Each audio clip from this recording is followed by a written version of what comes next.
Une grande poule a rassemblé beaucoup d'herbes dans un grand panier. Et sur cette herbe douce, elle a pondu beaucoup d'œufs blancs et a commencé à s'asseoir dessus jour et nuit. Une semaine passa, 2 semaines passèrent, 3 semaines passèrent.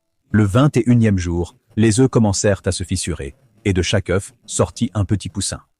Leurs petites plumes étaient si douces et si chaudes. Chaque petit semblait être une boule de coton. La mère devait être si heureuse, mais elle avait encore un peu d'inquiétude.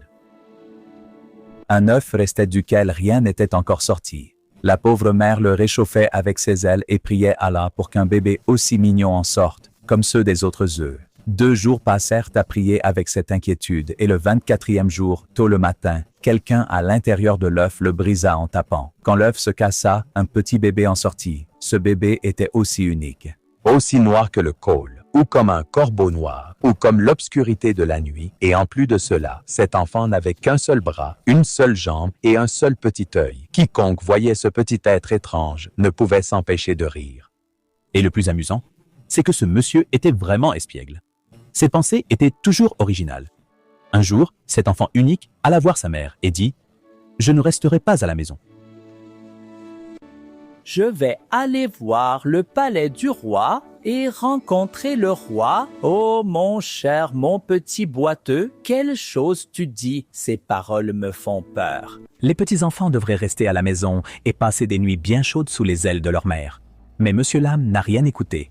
Il a secoué la tête, agité son seul bras et fait bouger son œil noir ici et là. En disant cela, il est sorti de la maison en boitant sur une jambe.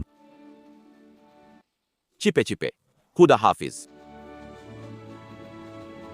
Près de la route, un feu brûlait. Quand ils s'en approchèrent, le feu dit « Approchez, je vais vous réchauffer. Mian Langd, apporte-moi quelques brindilles dans ton petit bec et donne-les-moi pour que je puisse brûler un peu plus fort. » Mais Mian Langd n'écouta pas.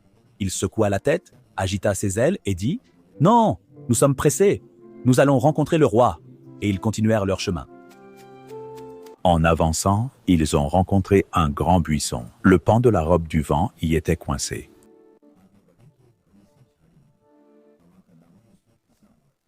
Le vent a dit « Monsieur le voyageur, pour l'amour de Dieu, sortez-moi de ce buisson, les épines piquent beaucoup. » Mais Monsieur Langd ne l'a pas écouté non plus et a continué son chemin. Après avoir marché un peu, ils ont trouvé une petite source. Son eau coulait le long du chemin. La source a dit « Mian Langd, enlève les cailloux sur mon chemin pour que je puisse couler tranquillement. Asapiskolitistiam. Non, nous sommes pressés. Nous allons rencontrer le roi. » Et ils ont continué leur chemin. Enfin, ils arrivèrent au palais du roi.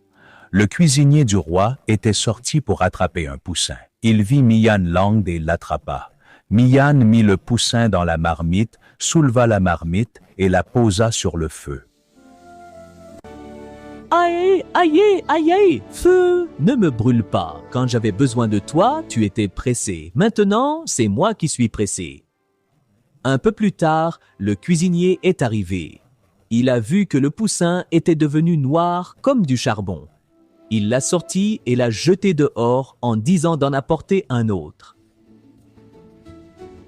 Le poussin est allé près du ruisseau et a dit à l'eau « Rafraîchis-moi, je suis brûlé. » Non, quand j'avais besoin de toi, tu étais pressé.